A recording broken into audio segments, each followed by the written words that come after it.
Hey fellow Russians, today's topic is going to be jumpering an MPU board to make it into a universal board that'll accept any game EPROMS to make it run virtually any Bally game that uses these boards of this era. Games like Dolly Parton, Future Spa, Globetrotters, Nitro Ground Shaker, Hot Dog and Kiss, Playboy, Matahari, or what I want to turn it into is an Evel Knievel. So the original board that this came in was a Bally, and the generic was a -17. So if you hear people talking -17 boards, that's what this board is, and that's what Evel Knievel came in. Now I can't use the -7. You can use a -17, but you have to really modify it heavily to get it to work the new EPROMS. So we're going to use a -35 board. So this is a lot easier to modify to get to work what we call the 2732 ROMs. You can't buy these chips anymore from the good old days. The only way you can find an original chip is to get one off an old board and a pull board. What I'm going to do, again, modify this board by changing the jumpers. We'll get into what that means in a bit to make this again into a universal board.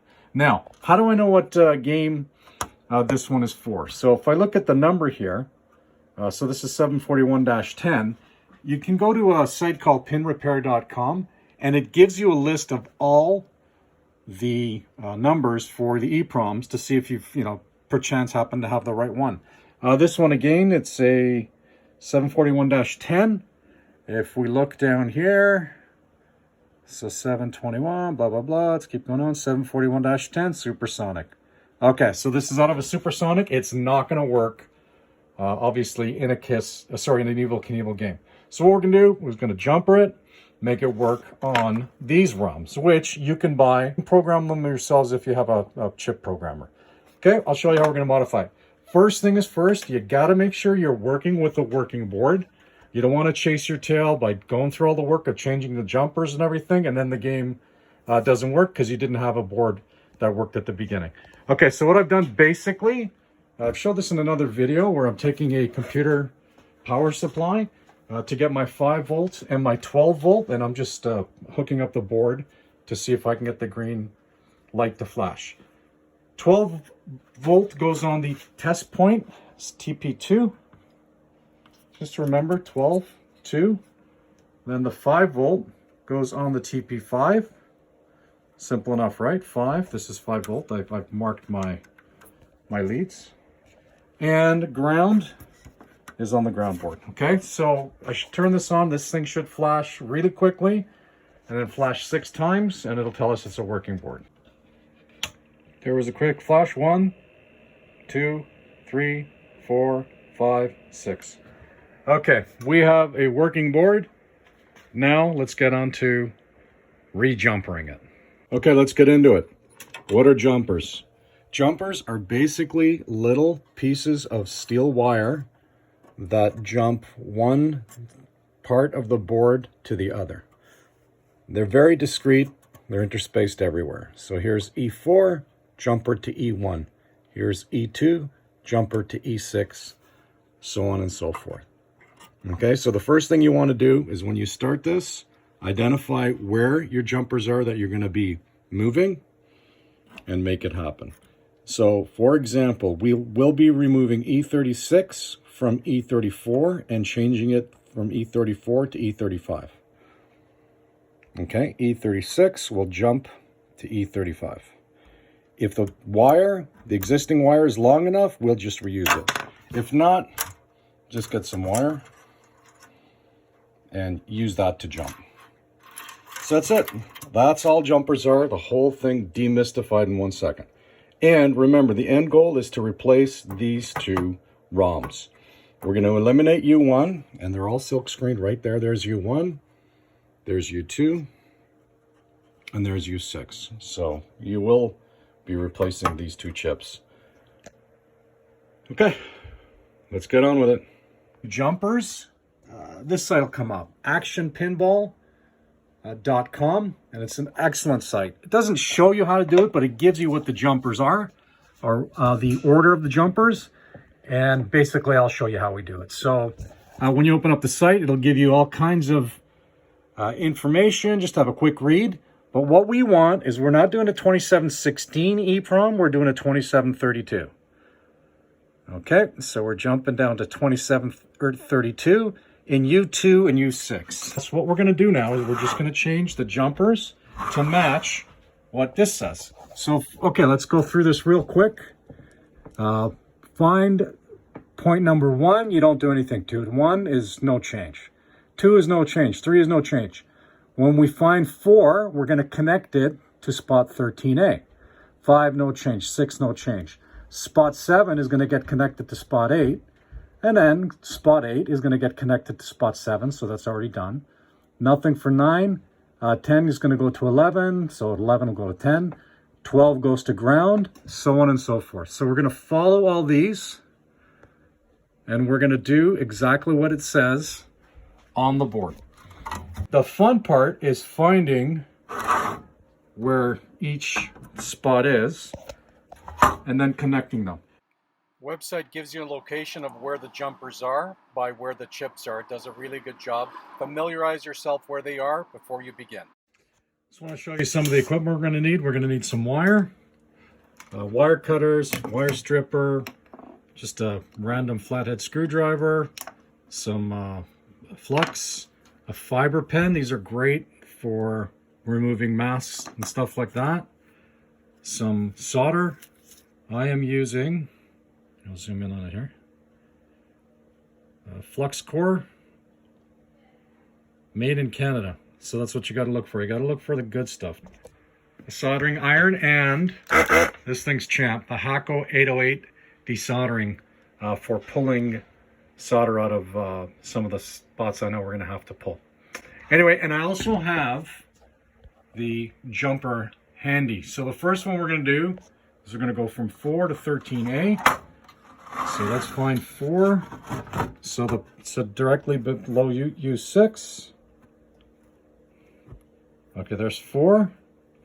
So we're going to obviously take it, we're going to remove it. 4, and then we're going to move it from this one, and 13A is right here.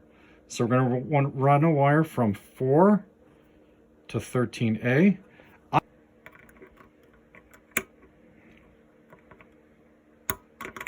Well, this isn't easy when you're trying to do it through the camera. I don't know how doctors, surgeons do it.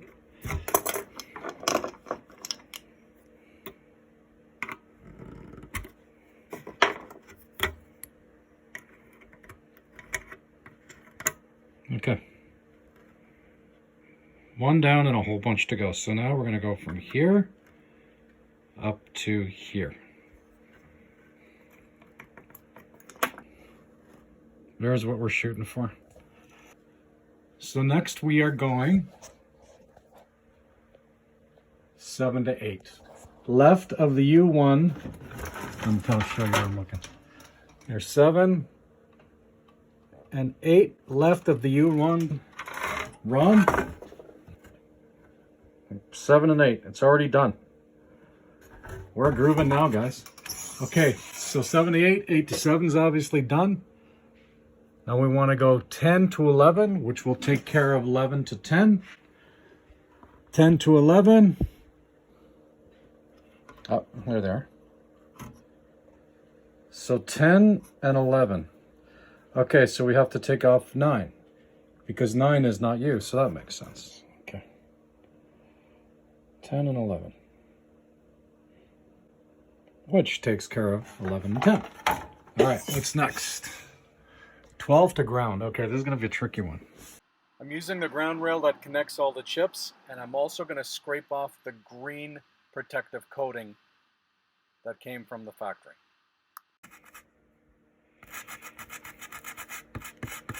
Make sure we have a good ground. Now I just have my multimeter, so I have it ground. Perfect. So we're going to go from here. We're going to jump to right there. There's 12 to ground. Let me just confirm that we have a good ground here. Again, just hooking up the test, the multimeter. Beauty. And of course we want to always make sure that we haven't jumped anything, right? Meaning like that the solder didn't go over to this one here. And we look good.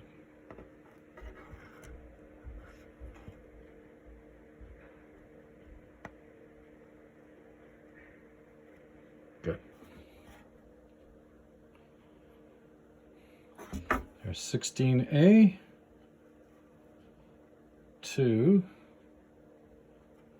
29. Okay, we're just going to go from there to there, which means that 19 should be open.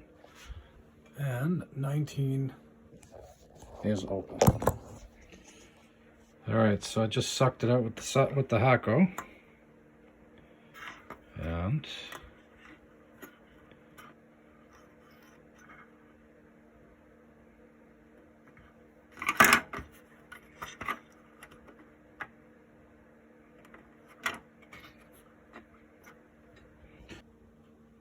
now 31 to 32. Right there, 31 to 32. And 32 to 31 is done.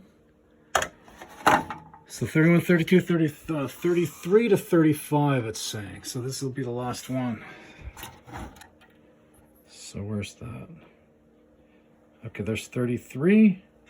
So we're just moving that to here, which says 34 should be open. So what I just basically did is I just sucked the solder out, moved it from 34 to 35. So all the jumpers are done, and now it's time to change out the chips. So put the new chips in, and we put power to the board. Let's turn it on and see what happens. Quick flash, 1, 2, 3, 4, 5, 6. Done.